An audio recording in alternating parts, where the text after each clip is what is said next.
Welcome to This Explainer. Okay, I am absolutely thrilled you're here because today we're going on a seriously mind-bending journey.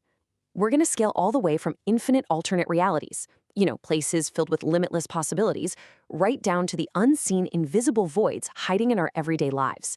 It sounds like pure science fiction, I know, but this is actually rigorous philosophy. If you've ever caught yourself daydreaming about the fundamental nature of reality, or, I don't know, wondering if the empty space in a room is actually a physical thing, well, you are in exactly the right place. So get comfortable and let's explore the unseen fabric of existence. So let me just throw a really simple question at you. What if the Eiffel Tower was exactly 350 meters tall? Now, obviously, we all know it isn't, but you can picture it, right? Or think about history for a second. What if Abraham Lincoln had actually survived his assassination?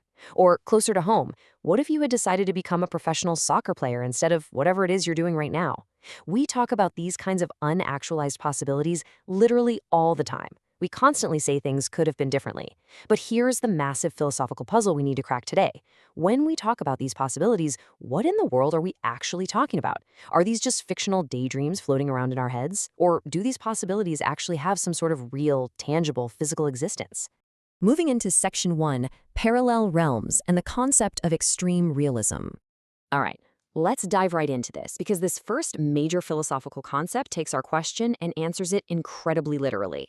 It's a theory that completely redefines what we mean when we use the word reality.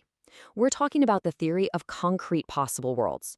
This was famously championed by the philosopher David Lewis, and the really key word to focus on here is concrete. Lewis wasn't just saying that alternate possibilities are fun ideas. No, he argued that every single what-if out there isn't just a concept. It's an actual, physical, flesh and blood universe. Like, if it is logically possible for the Eiffel Tower to be 350 meters tall, there is a literal, concrete world out there where it is exactly that height. If it's possible you wore a green shirt today instead of a blue one, well, there's a universe where a physical, living, breathing you is wearing that green shirt right now. These worlds are just as real, just as solid, and just as full of people, planets, and chairs as ours is. The only catch? They're completely isolated from us in space and time, so there's absolutely no way to ever travel to them. So, the absolutely crucial point here is how we define the word actual. Because if all these infinite worlds are physically real, what makes our world so special, right? Why is ours the actual world? Well, under this theory of extreme realism, actual doesn't mean more real. Actual is really just an indexical term. Think about the words here or I. When I say here, it just means the place I'm currently standing. To someone in London, here means London. To someone in Tokyo, here means Tokyo. According to Lewis's theory, the actual world just means the universe we happen to live in. To the physical people living in a possible world where Lincoln survived, their world is the actual one, and ours is just a possible world to them. I mean, wow. It is a staggeringly huge way to view reality, basically inflating existence to an infinite number of universes. Which brings us to Section 2, the logical combinatorial theory, a framework of mental rearrangements. Now, as utterly fascinating as infinite physical universes are, a lot of philosophers felt that was just way too extravagant. I mean, it kind of feels like we're creating an infinite amount of physical reality just to explain a simple what-if scenario. So let's pivot to our next framework, which is a much more grounded mental exercise. This is the combinatorial theory of possibilities. Now, this framework completely rejects the need for infinite, literal universes. Instead, it argues that possibilities are really just our minds taking the existing building blocks of our own world and shuffling them around. You see, the world is made of particulars, like a specific dog or a specific cat, and properties, like the color black or the color white. A possibility isn't some magical other universe floating out there. It's just a mental grid where we mathematically mix and match these known properties and particulars.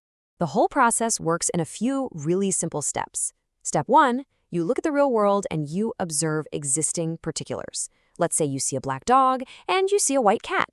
Step 2, your brain registers the existing properties from what you just saw, the property of being black and the property of being white. And then step 3, you mentally combine them.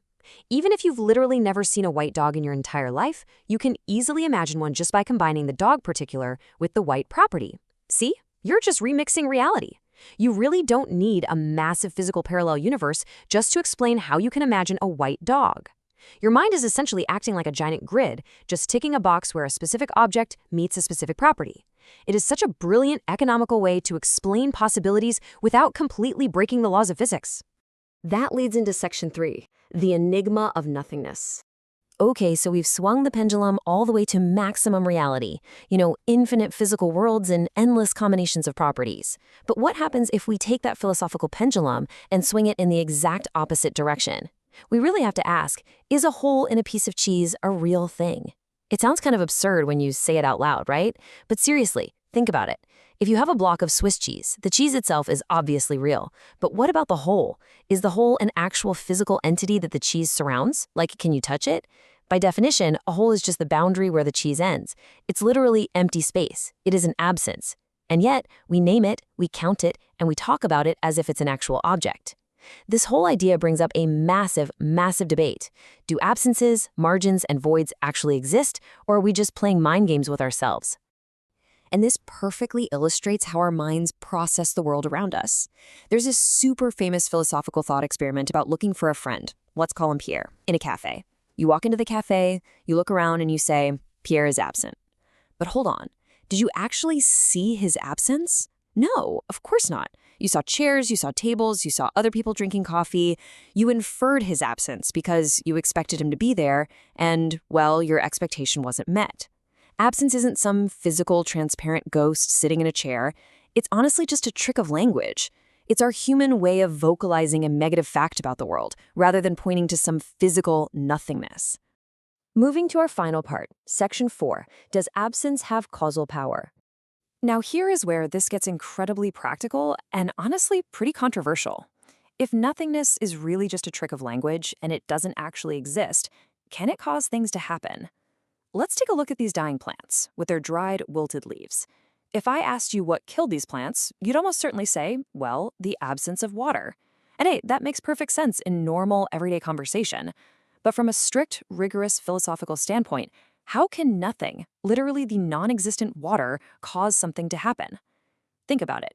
If causality requires a physical force interacting with another physical force, how can a void, a lack, a literal non-entity exert a physical force strong enough to kill a plant? And yet, we do this all the time. We so casually treat a lack of something as having very real-world, tangible physical consequences. For example, we say the absence of oxygen causes asphyxiation. There's that classic proverb that says a lack of a horseshoe nail causes the loss of an entire horse. Over in engineering, a missing ball bearing in a sensor can completely cause an airbag to fail to deploy during a car crash. In all of these cases, we point the finger right at the nothingness as the culprit. But if we grant nothingness actual causal power, if we elevate a void to the same status as a physical force, we run into an absolute logical nightmare. Consider this historical thought experiment. It really highlights the problem. Step 1, a bullet is fired, and it physically kills a president. Okay, that is direct physical causation. Makes sense? Step 2, someone argues, well, the bodyguard failed to jump in the way. So the absence of the bodyguard's physical interference actually caused the death. Okay, well, if we accept that an absence is a cause, let's move right on to step 3. Could you have jumped in the way to stop the bullet? Technically, yes, you could have. So did your absence cause the president's death? Should you be arrested for it?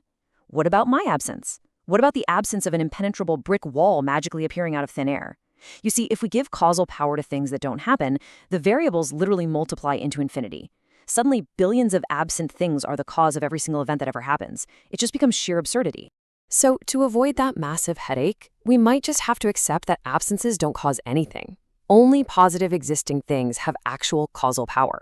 That plant died because of the biological processes happening inside its cells, not because of some magical, invisible force of absent water. Which brings us to one final, lingering thought to leave you with.